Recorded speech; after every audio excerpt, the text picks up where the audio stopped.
What are some R-rated things that probably happen in the world of Harry Potter that the story doesn't address? A couple taking polyjuice potion with each other's hair to bang each other as each other. There must be a huge black market for celebrities' hair, obtained from hairdressers or something similar. Wow, holy duck, I would have never thought of that. But that's exactly what would actually happen. There's gotta be another way to conjure a copy of a person with relative ease in the world J.K. Rowling laid out. Right. It's a school with 100 empty classrooms and abandoned spaces with hundreds of horny teens running around. I want to know more about wizard birth control. They've gotta have better shit than we do. Not to worry. Pretty sure there's already an old joke about the fetus deletus spell. Someone probably at one point stuck their wand up their owners and used an illumination spell to turn themselves into a jack-o'-lantern. I know I would. I'm not sure if I want to go to your Halloween party or avoid it at all costs. The implications around love potions and spells are disturbing to think about.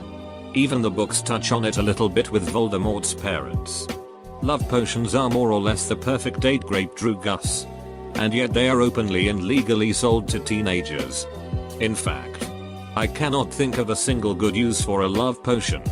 Rowling did not think this through. The imperious curse that removes free will is unforgivable. But the potion that forces you to love someone you normally wouldn't is a-okay? It just takes one asshole witch wizard to get away with a whole lot of sexual assault. Who needs a roofie when you can stun someone and wipe their memory after? My canon is that Lockhart graped loads of kids in Hogwarts and then memory charmed them so they wouldn't remember. I mean, he used Obliviate all the time on the people whose adventures he stole. Why wouldn't he do the same on 11-17-year-old teens? The punishments are pretty extreme. Azkaban should be considered a crime against humanity. In the Fantastic Beasts movie it was too easy for the main characters to be sent for execution. It also bothered me that the executioners were so calm happy helping someone die. Umbridge should not have been able to use a magical hand scarring pen to punish people. Honestly. It feels like the law in that world has no limits. And I'd be scared if I lived somewhere in which that was normal. Wizards witches have probably committed some pretty sick acts because their legal system is shady. For example, they could torture someone as punishment and instantly heal them. Over and over again. Or they can use a spell that forces them to experience their worst nightmares. There could be people who think that a great case could be fixed by erasing the victims and the criminals' memories. And pretending that the whole event never happened. Really attractive witches wizards selling bits of their hair for use with polyjuice potion. But there are also spells to make yourself more attractive. Didn't Hermione do that with her teeth pretty early on? I think Madame Pomfrey was using a spell to shrink her teeth after Malfoy jinxed her and Hermione let them get to a more normal size before telling her to stop. Mad Eye Moody had an eye that could literally see through people's clothes and he taught in a school with minors. Think about that. I guarantee there is at least one person out there who is addicted to Felix Felicis, the luck potion from Half-Blood Prince. I mean, if it can get you a perfect day. Don't you think there is someone out there who brews that stuff on bulk? Or even a company that just sells that and uses it every day to try and have a perfect life? Maybe there's a rehab center or a Feliciholics Anonymous for people who are Felix Felicis addicts trying to quit, similar to actual Drew Gus in the Muggle world. What flying on a broomstick for hours on end does to a man's parts that must not be named. I wonder if Quidditch players have special protection for their little chaps. I hope so. For sure. I'm not 100% sure it's canonical. But at some point I came into possession of a real version of Quidditch through the ages. I believe it was originally written for some charity thing.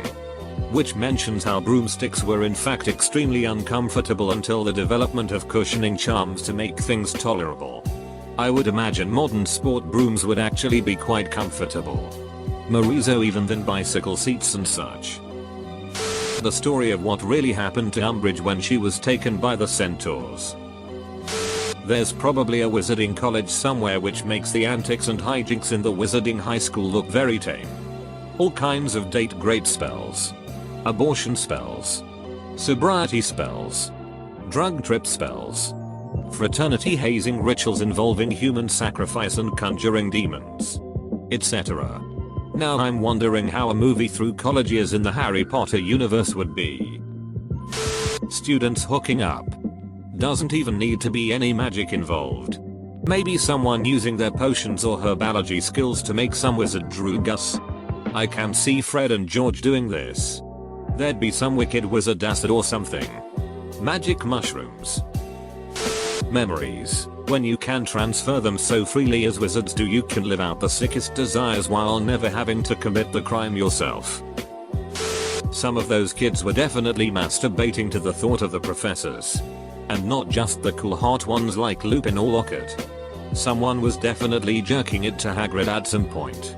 Also, a lot of people are like, all those kids alone in a big castle. They were definitely having sex. But the castle is full of ghosts.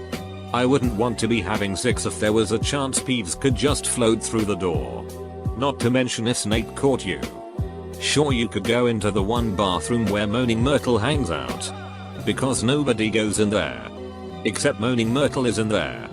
She would definitely be a mood kriller. That said, I would guess there was definitely some shenanigans happening during Quidditch games and the Triwizard Tournament tasks. It doesn't sound like it was mandatory to go to those events. But everybody including the professors went. So you just stay behind with your boyfriend and do whatever while everybody's out. I imagine the Polyjuice potion is way more popular than the book suggested. Doubtful. The book with the recipe was kept in the restricted section. And I doubt many were allowed access like Hermione was. Her use of Polyjuice is so against her public image that I don't think the teacher would suspect her of doing such a thing. In the last book, it's mentioned that many of the first year wizarding students had simply gone missing without explanation. Because of the Death Eaters on the loose. These kids are never found. It's pretty frickin' dark to imagine the Hogwarts Express getting stopped and boarded. And all the young first year students getting escorted to concentration camps. I've always wondered how many sexual mishaps Madame Pomfrey has to deal with. Like, there has to be male students who tried an engorging charm at one point or another and it backfired. What about STDs? Do wizards have different STDs? Newt Scamander said that muggles have different physiologies than wizards, in context of medications. That said, can a muggle-born introduce a new STD to the wizarding community? There has to be birth control charms or potions. As you never hear of pregnant students at Hogwarts. Is there an abortion spell potion? Is this controversial in the wizard world? Is there a spell that girls can use to intentionally stop a period? I mean, if you can magically straighten teeth or have Skello grow. I don't see it as being that far-fetched. All the weed are behind the herbology greenhouses. The popular smart kids coming to their afternoon lesson eating endless amounts of chocolate frogs and biscuits because munchies. Having to write home to get your mum to send a few more galleons because your tits have grown out of your uniform. And you're grateful the school shirts are plain white so it saves a bit of money. Kissing the cute boy from your house at the Yule Ball. Then he pressures you into going further because he's brought his wand and you were trusting enough to leave yours in your room. Being constantly terrified of being hit by some spiteful curse from behind because you're the wrong house. Racially motivated fights down the leaky cauldron. Because some idiot can't hold his mead. What continues to make my mind whirl is that we only really see the world from England's path. What's the magical community like in Russia? Australia? We get one little nod of a joke in book 4, the Salem Witches Alliance, about the US. But what about the rest? And Voldemort's rise to power was in the 50s, I believe. Shortly after some heavy shit going down in Germany. Something to do with ethnic cleansing. I believe? What did the magical community think about all that? Surely there must be one Jewish wizard or witch somewhere in the world that had something to say about all that? And statistically, there had to be one. At least one. Person that decided to use their magic for gain in the muggle world. Suddenly the Fortune 500 company with an inexplicable new CEO has its stock prices go up 5,000% overnight. Dude stands there in his glass tower. Drinking coffee. Looking 120 floors down to Wall Street. Using his wand to Axio his iPhone and Lamborghini keys off the desk for his 10 AM meeting across town. Surely, from a purely statistical standpoint, there had to be one person that decided a lifestyle reminiscent of the mid-1800s wasn't what they wanted. People probably use the Cruciatus curse for some BDSM kinky shit and then someone used it as torture and ruined it for everyone by getting it banned. There was this one bit in the books where Ron was practicing cheering charm spells and did it wrong and ended up being all giddy and laughing and had to be led away for an hour. Charm junkies. There would just be a bunch of wizards sitting in a basement duplicating and transfiguring food and water while spending the rest of the time constantly ecstatic on cheering charms. Hagrid's dad was an exceptionally short man who nailed a violent 20-foot tall near human. Giant and pretty. Based on the description of Grawp, they look like enormous hairless apes. There are always people out there. Some guys like them thick. Some like them thin while others want to experience death by snoo. Probably some ducking while under the effects of a levitation spell. On the more gory side, Rowling has never fully explained how someone makes a Horcrux and she has actually refused to tell the public. She apparently told the exact process to someone once and they actually got really sick from hearing the details. I can only assume that beyond just murder, it's pretty gross. Heck, maybe it's an act of necrophilia. My honest guess? Magic, murder, and the four humors. Not many people wanna think about someone murdering somebody and robbing blood. Sheet. Bile etc all over an object and forcing your now shattered soul into the object. There's also probably some humors and or elements based ritual for setting up the shattering. Young couples running off to elope and making the unbreakable vow to love each other until death do us part without realizing the full consequences and literally dying if they ever fall out of love with the other. The politics of Harry Potter are something worth exploring.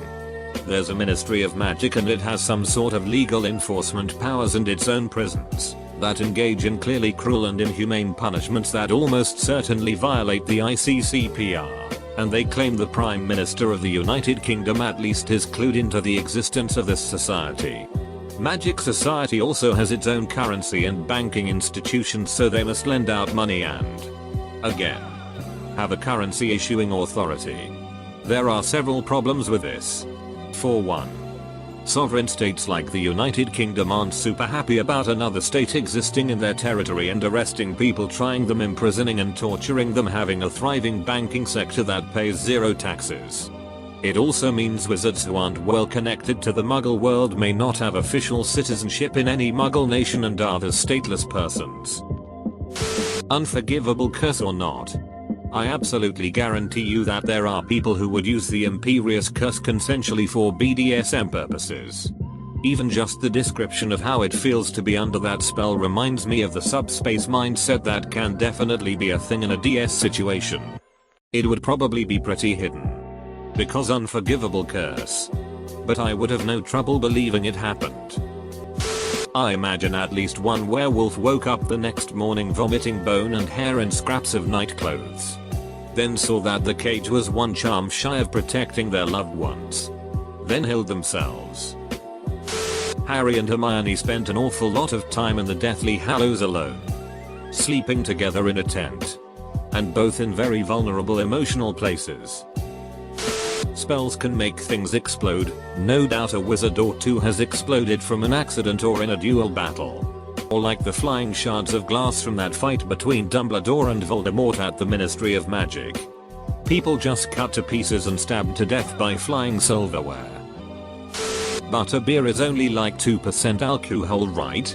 Are students smuggling in other types of booze?